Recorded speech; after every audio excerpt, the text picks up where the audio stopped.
오늘도 하나님의 은혜가 저 여러분에게 함께하기를 기원합니다. 크리스마스입니다. 크리스마스 뜻이 무엇일까요? 크리스마스는 두 가지 단어가 합쳐진 말입니다. 그리스도라는 말과 마스, 미사가 합쳐진 말이 크리스마스입니다. 그리스도는 뭐죠? 기름 부으심을 받은 분이시죠. 예수님을 의미합니다. 그리고 미사는 뭘까요? 예배입니다. 예배. 그러니까 크리스마스는 무슨 날이냐면 그리스도를 예배하는 날, 예수 그리스도를 예배하는 날이 크리스마스입니다. 근데 우리나라는 크리스마스를 뭐라고 부르죠? 성탄절이라고 부릅니다. 성탄절은 뜻이 뭐죠? 거룩한 탄생을 기념하는 날이죠. 그렇죠? 거룩한 분의 탄생, 거룩하신 분이 누구실까요? 예수님이시죠. 그러니까 결국은 성탄절은 예수님의 탄생을 기념하는 날이 되는 것이죠. 자, 그런데 예수님의 생일은 언제일까요? 이거 곤란하죠. 분명히 예수님 탄신일이니까 12월 25일 오늘 지키잖아요. 근데 이제 예수님의 생일을 물었잖아요. 그럼 12월 25일이 맞나요? 이 어려운 문제가 생깁니다. 사실은 예수님께서 태어나신 날은 12월 25일이 아닙니다. 이 날이 아니에요. 그러면 12월 25일은 뭘까요? 그 전에 예수님께서 언제 태어나셨는지 이 세상 사람들 가운데 아는 사람이 있을까요? 없을까요? 아무도 모릅니다. 예수님께서 언제 나셨는지 아는 사람은 없습니다. 그러면 12월 25일은 뭘까요? 12월 25일은 로마 시대에 태양신을 섬기는 사람들이 태양신을 예배하는 날이 12월 25일이었습니다. 근데 그 사람들이 어느 날 이제 예수님을 믿게 된 거예요. 예수님을 믿으면 이제 더 이상 태양신을 예배할 필요가 있어요, 없어요? 없죠. 그런데 예수님을 믿으면서 이 대축제 날을 그냥 없애기는 아까운 거죠. 그래서 이 날의 의미를 바꿉니다. 태양신을 예배하는 날에서 이 세상의 참 빛이신 예수님을 예배하는 날로 의미를 바꿔버립니다. 그래서 12월 25일을 예수님을 예배하는 날로 정하고 예배를 드린 것이죠.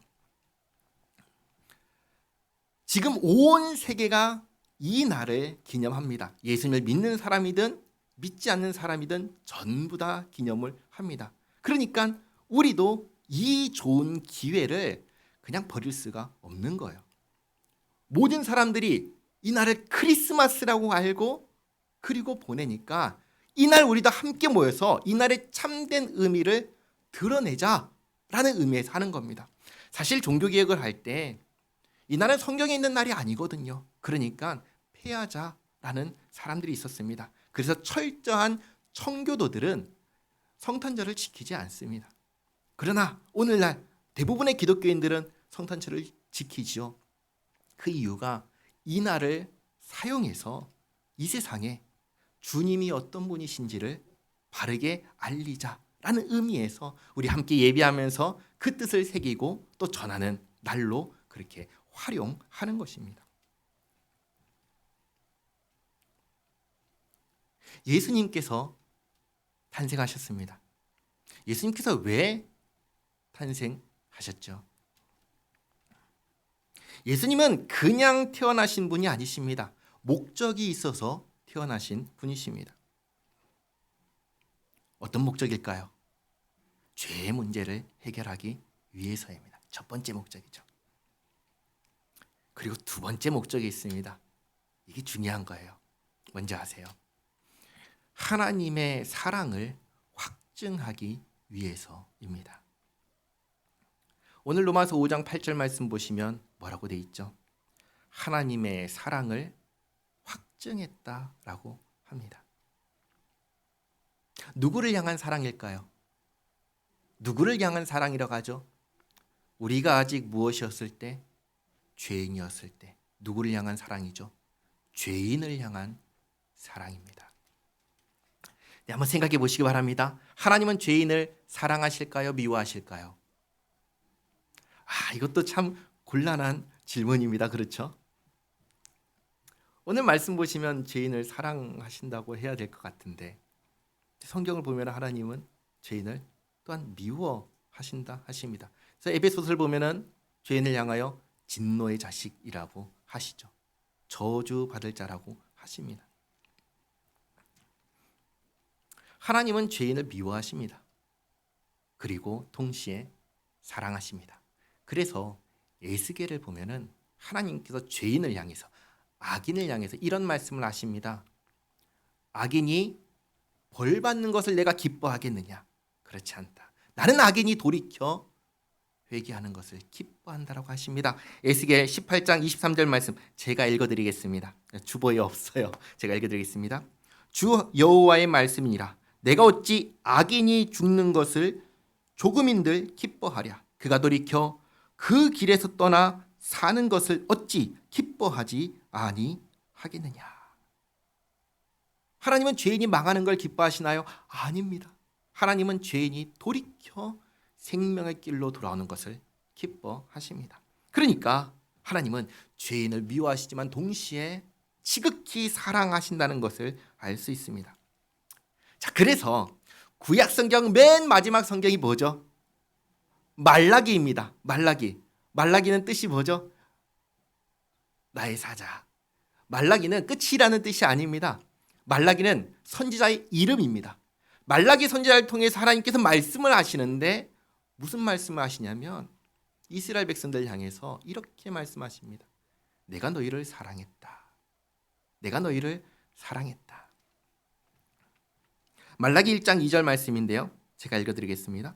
여호와께서 이르시되 내가 너희를 사랑하였노라. 하나 너희는 이르기를 주께서 어떻게 우리를 사랑하셨나이까 하는도다. 나 여호와가 말하노라. 에서는 야곱의 형이 아니냐? 그러나 내가 야곱을 사랑하였고. 하나님께서 사랑한다 하신 죄인들은 사실 누구냐면 하나님께서 택하셔서 자기 백성 삼으신 사람들입니다. 근데 이 사람들이 하나님께 못할 짓을 너무 많이 했습니다. 하나님과 맺은 약속을 깨버렸습니다. 하나님을 배신하고 거역하고 배반했습니다. 하나님께서 사랑하는 사람들이 그렇게 한 거예요. 약속할 때 이 약속 깨면 벌 받는다 했습니다. 약속을 깼어요. 그럼 어떻게 하죠? 벌 받아야 되잖아요. 근데 사실 이 벌이 어떤 종류의 벌이냐면 완전히 망해버리는 벌입니다. 죽어버리는 거예요. 근데 하나님께서 약속했는데 깼으니까 멸망시켜야 되잖아요. 근데 멸망시키지 않으십니다. 은혜를 베푸십니다. 그래서 망하기 직전까지 갔는데 다시 회복시켜 주십니다. 너무 감사하지 않나요? 우리가 잘못해가지고 죽을 뻔했는데 살려주셨으니까 너무 감사하잖아요. 근데 돌아와가지고 하는 짓을 보니까 또다시 하나님과 맺은 약속을 깨고 하나님을 배신하고 거역하기 시작하는 겁니다. 그런 그들에게 하나님께서 나타나셔서 경고하시면서 말씀하시는 게 뭐였냐면 내가 너희를 사랑한다 라는 말씀으로 시작합니다. 근데 그 말씀을 하자 이 사람들이 하는 말이 뭔지 아세요? 하나님 우리를 사랑하셨다고요? 난 모르겠는데요. 우리를 어떻게 사랑하셨습니까? 이 얘기를 하는 거예요. 하나님께서 하나님의 백성들을 어떻게 사랑하셨죠?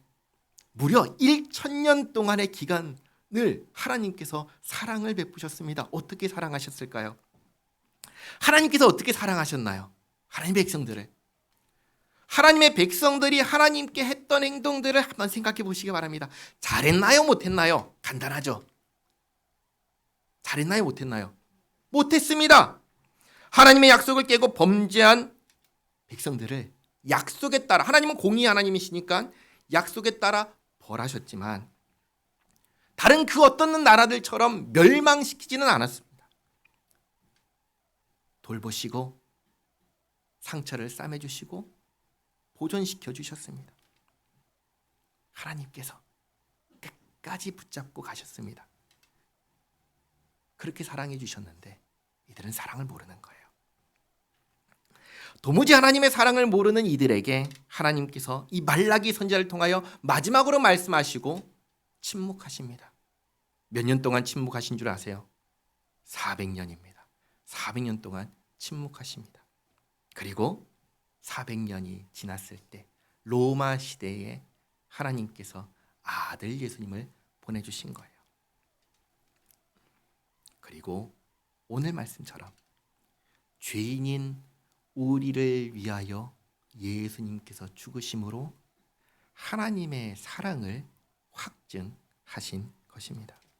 로마서 5장 8절, 우리가 아직 죄인 되었을 때에 그리스도께서 우리를 위하여 죽으심으로 하나님께서 우리에 대한 자기의 사랑을 확증하셨느니라. 아멘.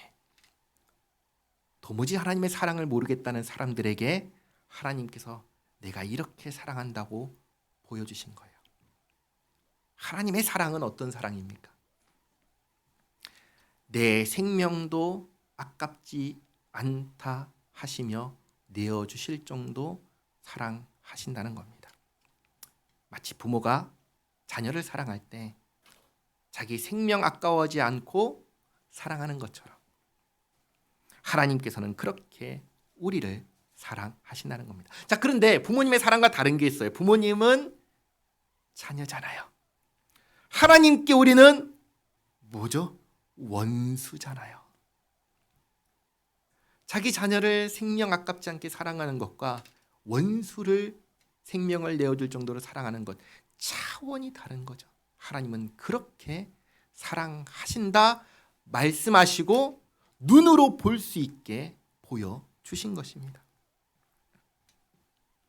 그리고 나서 말씀을 하시는 것이죠. 내가 너희를 사랑한 것 같이 너희도 서로 사랑하라. 요한복음 13장 34절 말씀 제가 읽어드립니다.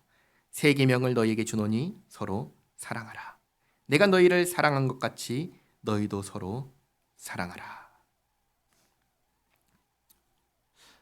정말 하나님께서 이 세상에 원하시는 것, 저와 여러분에게 원하시는 것이 있습니다.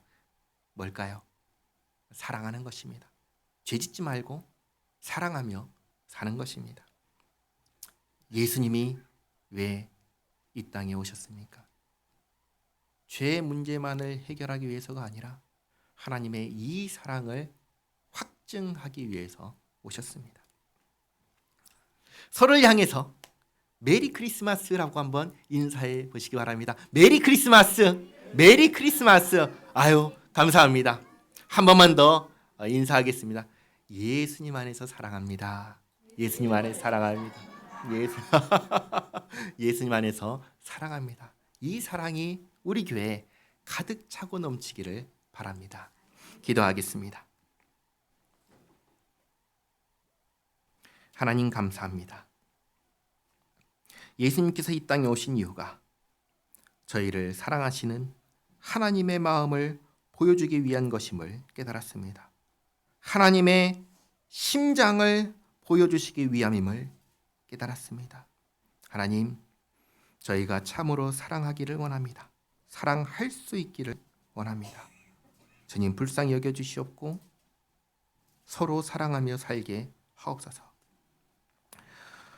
저희를 사랑하시어 저희를 죄에서 건지시기 위하여 자기 목숨을 내어주신 예수님의 사랑과 영원토록 저희와 함께하기 원하시는 하나님의 마음에 아멘으로 화답하고 보답하는 저희 모두가 되게 하옵소서. 예수님의 이름으로 기도하옵나이다. 아멘.